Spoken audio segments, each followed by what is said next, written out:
குழப்பங்களும் வெளியில ஏற்படக்கூடிய எல்லா விதமான மன கஷ்டங்கள், வெளியில அவரு வியாபாரத்தின் மூலமாக நல்ல கஸ்டமரையும் சந்திச்சிருப்பாரு, கஷ்டப்படுத்தக்கூடிய கஸ்டமர்களையும் வாடிக்கையாளரையும் சந்திச்சிருப்பாரு.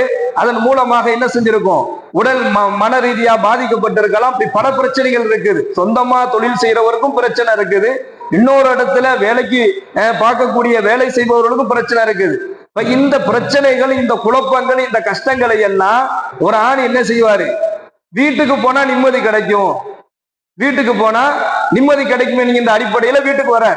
அப்ப வீட்டுக்குள் வரக்கூடிய ஆண்களுக்கு நிம்மதியை ஏற்படுத்த வேண்டியது யாருடைய பொறுப்பு அப்படின்னு சொன்னா, அந்த வீட்டில் இருக்கக்கூடிய பெண்களுடைய பொறுப்பு. ஒரு கணவன் இல்லத்திற்கு வந்ததற்கு பின்னால் அந்த கணவனை திருப்திப்படுத்துவது எல்லா நிலையிலேயுமே, உணவு ரீதியாக அவளை அழைப்பதின் மூலமாக, வீட்டுக்குள்ள வரவேற்பதன் மூலமாக, உணவு சமைத்து வைப்பதன் மூலமாக அந்த கணவனை திருப்திப்படுத்துவது ஒரு மனைவியினுடைய முழு பொறுப்பு.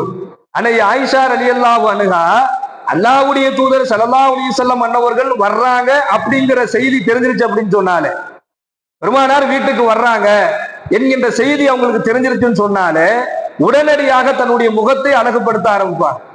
உடனடியாக தன்னுடைய முகத்தை அழகுபடுத்துவாங்க, தன்னுடைய ஆடைகளை சரி செய்து கொள்வார்கள். அப்ப கதவை தட்டிட்டுலாம் உள்ள வர அளவுக்கு அந்த காலத்துல கதவுலாம் கிடையாது. அவங்க வீடுகள்ல கதவுலாம் கிடையாது, ஒரு சாக்கு துணி தொங்கும், அவ்வளவுதான். இவங்க வந்துட்டேங்கிறது காரிங் பெல் அடிச்சுலாம் நான் தான் வந்திருக்கேன்னு சொல்லவும் முடியாது. ஆனா உணர்ந்து கொள்வார்கள், இந்த நேரத்துல கணவர் வர்றாரு, அல்லாஹ்வுடைய தூதர் வர்றாங்க என்கிற செய்தி ஆயிஷாமாவுக்கு தெரிஞ்சிருச்சுன்னு சொன்னா தன்னை அழகுபடுத்திக் கொள்வார்கள், தன்னுடைய முகத்தை அழகுபடுத்துவாங்க, தன்னுடைய ஆடை அழகுபடுத்துவாங்க. வாசலில் வந்து நின்ற தன்னுடைய கணவரை உள்ளே வரவேற்கும் பொழுது சிரித்த முகத்தோடு வரவேற்பார்கள். இது ஆயிஷாமாவினுடைய வாழ்க்கையினுடைய வரலாறுகள் சொல்லப்படக்கூடிய செய்தியை பார்க்கிறோம். அதே போன்றுதான் பெருமானார் ஸல்லல்லாஹு அலைஹி வஸல்லம் அன்னவர் தன்னுடைய மகள் ஃபாத்திமாவுக்கு சொன்ன செய்தி அதுதான். ஃபாத்திமாவே, உன்னை நான் திருமணம் முடிச்சு கொடுத்துட்டேன், உன் கணவன் கூட போய் நீ வாழ போற, உன்னுடைய கணவனோடு நீ வாழும் பொழுது நீ எப்படி இருக்கணும்னா, எந்த நிலையிலையும் உன்னுடைய கணவனுக்கு முன்னால் என்ன செஞ்சிடாத, உன்னுடைய முகத்தை கூட உன்னுடைய கணவனுக்கு முன்னால் கோபம் உள்ளதாக ஆக்கிவிடாது.